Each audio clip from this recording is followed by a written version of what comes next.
아저씨, 조카 같다고 할 때는 언제고 너무하시네요. 내가 뭘로 뭐한데? 이 헬스장 저한테 사기쳐서 넘기셨잖아요. 사기? 네 말 다 했나?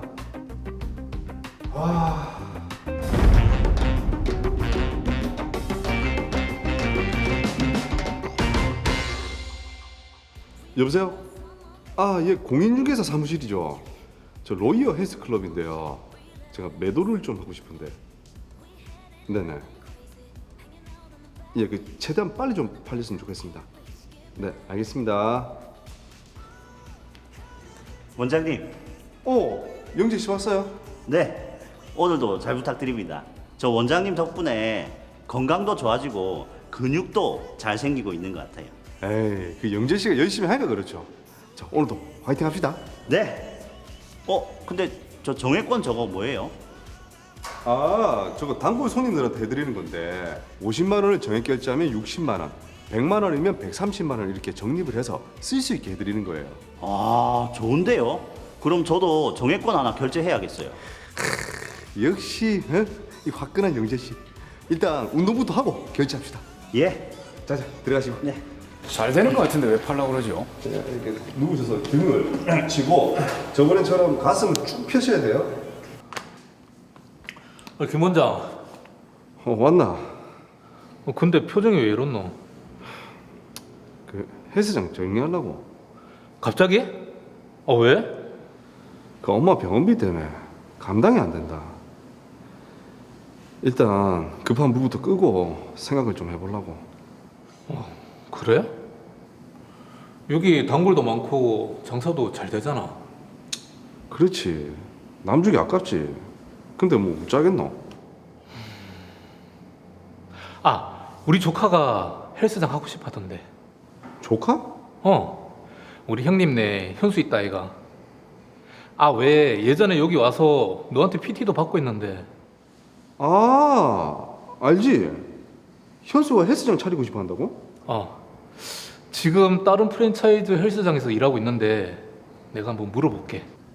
그래 좀 난 고맙지. 잠시만.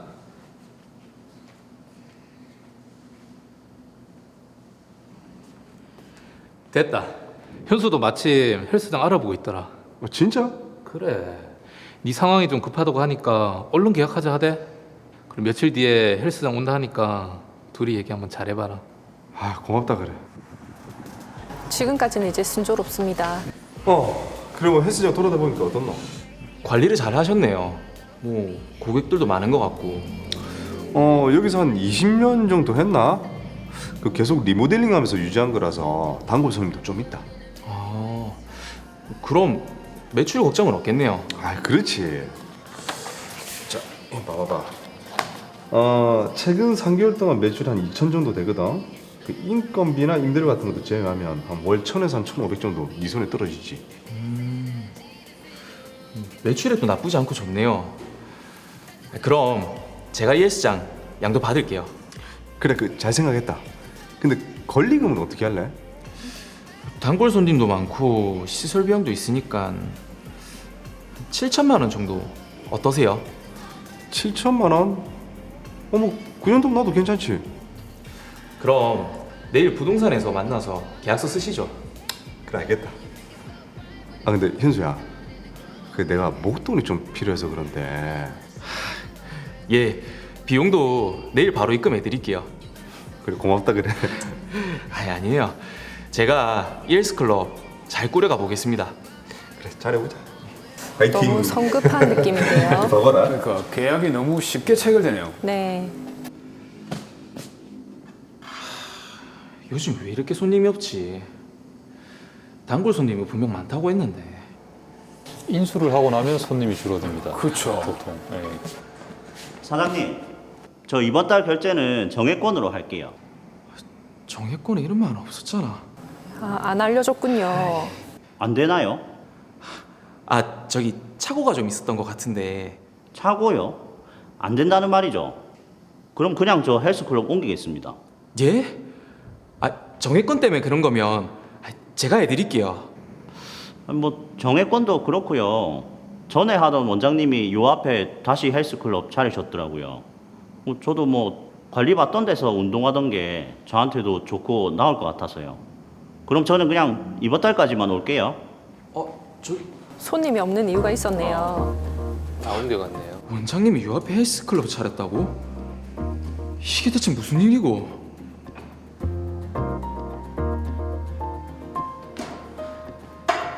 사장님. 현수 네가 이거 웬일이고? 아니 코앞에다가 헬스장 차리면 어떡하십니까? 아 그게 뭐? 나도 뭐 평생 하던 일이라 뭐 어쩔 수 없었다. 어쩔 수 없었다고요. 그리고 매출도 저한테 속이셨잖아요. 무슨 매출을 속여? 정액권 그거 액수보다 더 적립해 주시고선 저한테 말 한마디 안 하셨잖아요. 아 그거는 원래 그렇게 하는 거다. 네가 세상 물정을 몰라서 그런 거지. 물정을 몰라요? 이건 엄연히 사기예요, 사기. 뭐? 사기?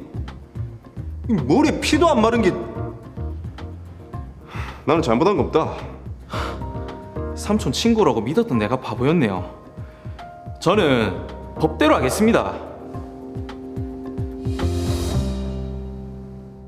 자, 삼촌 친구라고 해서 또 친한 사이니까 믿었는데 김현수 씨 배신감이 상당할 것 같은데요. 네, 뭐 일단 법대로 하겠다고 하니까 네. 저희들이 사건 정리부터 먼저 해보도록 하겠습니다. 김현수 씨는 트레이너로 일하며 헬스장 운영을 꿈꿨습니다. 그러다가 삼촌을 통해서 김양준 씨의 헬스장을 인수받게 됐죠. 인수 과정에서 최근 3개월 동안의 매출 자료를 확인했고 자료에는 월 매출이 약 2천만 원 정도 됐고 임대료와 인건비 등을 지출하고 나면 월 1,000에서 1,200만 원 정도는 손에 쥘 수 있다고 들었습니다. 하지만 정액권 결제에 대한 이야기는 없었단 말이죠. 그래서 현수 씨는 권리금으로 약 7천만 원을 지급하기로 했고 계약은 원만하게 체결됐습니다. 그런데 2달 후 정액권을 결제한 고객들이 정액권에서 금액을 차감해달라고 요구하기 시작했고 길 건너편에 김양준 씨가 헬스장을 차린 사실까지도 얘기했습니다. 이로 인해서 김현수 씨의 헬스장은 회원 수가 급감하게 되는데요. 현수 씨는 과연 어떻게 해야 될까요? 자, 일단 제가 보기에는 이 사연에서 쟁점이 두 가지인 것 같습니다. 정리를 해봤어요, 제가. 우선은 김현수 씨에게 로이어 헬스클럽을 양도해 놓고 바로 길 건너편에 같은 업종인 헬스클럽을 차렸다는 게 있고요. 자, 그리고 정액권에 대한 내용을 알려주지 않고 매출을 다소 부풀렸다는 점, 이 두 가지인 것 같은데요. 네, 정확하게 파악하셨습니다. 사실 신규 창업하는 것에 비해서 기존 점포를 양도를 받게 되면 이제 단골 손님과 시설물들을 그대로 이제 이어받게 되는 거잖아요. 네. 번거로운 개업 준비를 하지 않아도 되고 이제 운영도 비교적 안정적으로 할 수 있기 때문에 점포 양도 양수는 빈번하게 일어나고 있습니다. 그러다 보니까 그만큼 분쟁 사례도 많이 발생을 하고 있죠. 근데 지금 이 의뢰인 김현수 씨 입장에서는 맞은편에 헬스장을 차린 요 헬스장 영업을 못하게 해야 될 것 같은데 어떤 방법이 없을까요? 네, 방법 있습니다.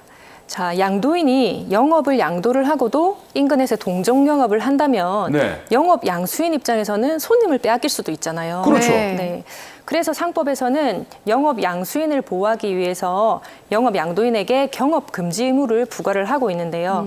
김현수 씨는 이 조항에 근거를 해서 김양준 씨를 상대로 헬스장 영업을 중단하라라는 영업 금지 청구를 할 수 있게 됩니다. 오. 영업 금지 청구는 뭐 따로 살펴봐야 되는 게 있습니까? 네, 실무적으로 이제 영업 금지 청구에는 두 가지 이제 크게 쟁점이 있습니다. 네. 하나는 영업 양도에 해당하는가 하지 않는가 하는 문제이고요. 다른 하나는 동종 영업인가 아닌가 하는 문제입니다. 네. 이 두 가지 요건에 모두 해당이 되어야 영업 양도인에게 경업 금지 의무가 발생을 합니다. 자, 그럼 말씀하신 그 두 가지 요건을 한번 따져보도록 하겠습니다. 드라마 속에서 김현수 씨는 영업 양도를 이제 받은 걸로 알고 있는데 이 경우 영업 양도가 해당이 되는 건가요? 네, 영업 양도를 법률적 개념으로 설명을 드리면 이해하기 어려우시니까 제가 예를 들어서 설명을 드릴게요. 네. 보통 식당 양도 양수가 많기 때문에 식당을 예로 들자면 식당의 상호나 인테리어, 그리고 집기나 레시피, 기존 거래처 등 이 일체를 양도하는 경우가 상법상 양도에 해당합니다. 네. 이제 조금 더 쉽게 설명을 드리자면 사무장님이 KNN이라는 식당을 운영을 하고 있어요. 네. 그런데 이 식당을 저에게 양도를 했다고 가정을 할게요. 네. 그러면 사무장님은 이 KNN 식당에서 몸만 쏙 빠져나가고 양수인인 제가 몸만 쏙 들어가서 영업을 하는 거죠. 이걸 상법상 영업 양도라고 합니다. 네. 두 번째 요건이 동종 영업이었단 말이죠. 요거는 어떻게 됩니까? 네, 우리 상법에서는 동일 영업이라고 하지 않고 동종 영업이라고 규정을 하고 있거든요. 네. 자, 동일과 동종은 엄연히 다른 개념입니다.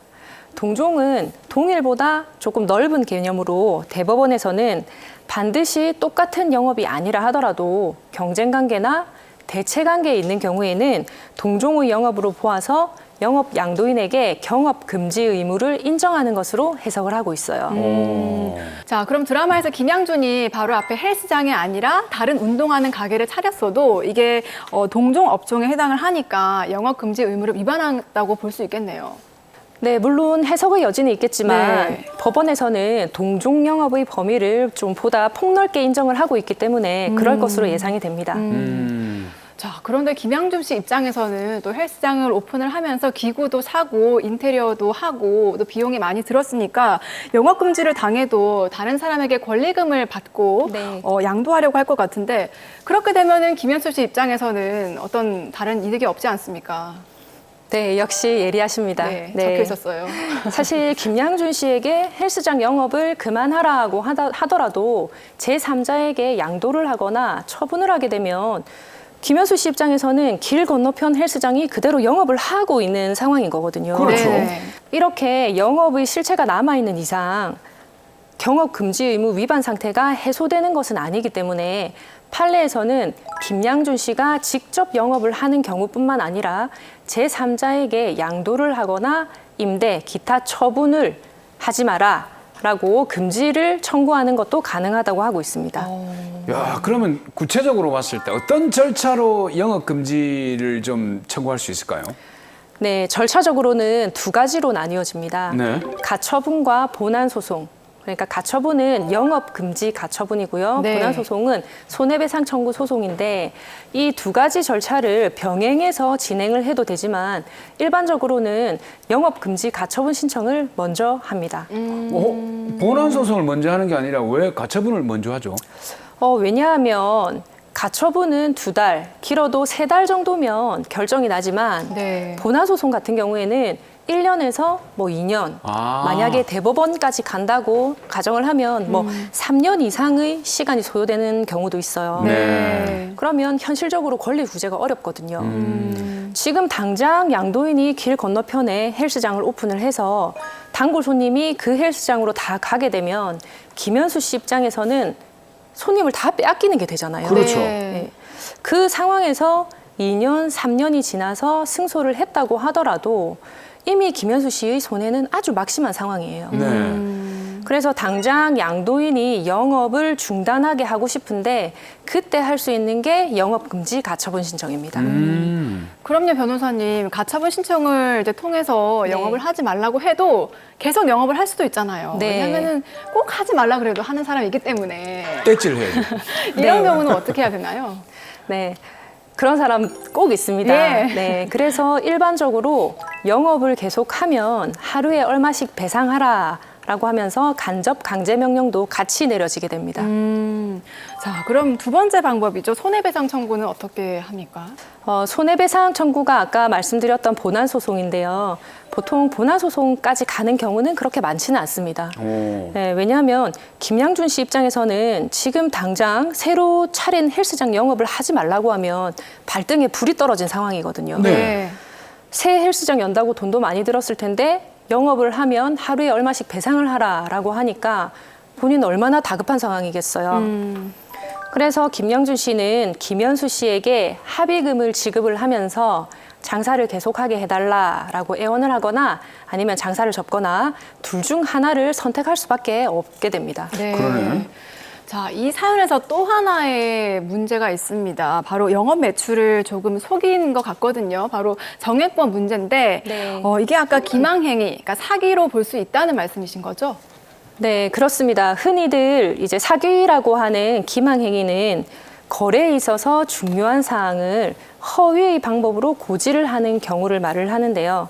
제가 이 사건을 조금 더 조사를 해봤더니 김양준 씨는 김현수 씨에게 이 헬스장을 양도하기 3개월 전부터 매출을 허위로 조작을 하고 그리고 정액권 매출을 유도를 해서 매출액을 부풀렸어요. 네. 결국 김양준 씨는 부풀린 매출 자료를 김현수 씨에게 제시를 하고 실제 매출보다 매출이 훨씬 많은 것처럼 믿게 한 거죠. 그러니까 사실 이제 보통 일반적으로 양도 양수를 할 때 네. 권리금을 좀 많이 받기 위해서 매출을 살짝 부풀리는 이런 경우가 좀 있거든요. 네. 근데 이게 굉장히 좀 위험한 일이네요. 네, 맞습니다. 결국 김현수 씨 입장에서는 조작된 매출액을 믿고 네. 로이어 헬스클럽을 인수를 했고 이미 권리금까지 지급한 상황이에요. 네. 그렇죠. 네. 이 부분은 형사적으로는 사기죄에 해당할 수가 있고요. 오. 민사적으로는 권리금 반환 청구나 손해배상 청구 소송을 할 수 있습니다. 이야, 진짜 깜짝 놀란 건데 이게 보통 흔히들 있는 매출 부풀리기 정도가 형법상으로 사기죄까지 처벌받을 수 있다니까 좀 무서운데요. 자, 물론 권리금은 매출액뿐만 아니라 영업권이나 노하우, 그리고 시설 비용이나 성장 가능성 등을 이제 여러 가지 요소를 종합적으로 평가를 해서 산정하기는 하지만 매출액은 권리금 산정의 아주 중요한 요소 중에 하나거든요. 그렇죠. 예. 네. 게다가 김장준이 바로 앞에 새로 헬스장을 오픈할 생각이었고 그런 개업 준비 행위가 있었다는 점을 입증할 수만 있다면 기망 행위는 충분히 인정이 가능할 것으로 보입니다. 자, 그나마 다행입니다. 자, 그런데 김양준이 한 행동이 사기로 인정을 받을 수 있는 거는 다시 말해서 이 권리금 계약 자체를 취소할 수 있다. 이렇게 해석해도 될까요? 네, 말 그대로 원래의 상태대로 되돌려 놓아야 한다는 것이죠.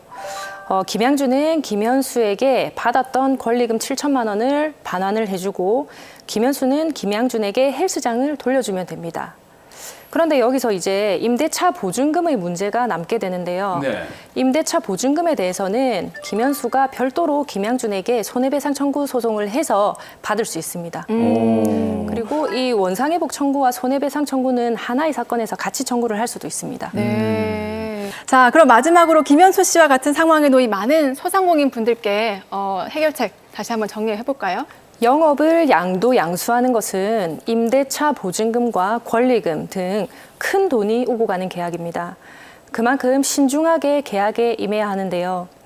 요즘은 포스기 매출액도 조작이 용이하기 때문에 매출액을 확인하기 위해서는 카드 매출 내역이나 세무서에서 발급받은 사업 소득 내역, 이처럼 객관적인 자료를 확인을 하는 것이 안전하겠습니다. 그리고 영업을 양수를 받았는데 영업 양도인이 동일 지역에서 동종 영업을 하는 것을 확인을 하셨다면 영업 금지 청구와 손해배상 청구도 가능하니까 관련 사건 경험이 풍부한 전문가의 도움을 받아서 신속하게 해결하시기 바랍니다.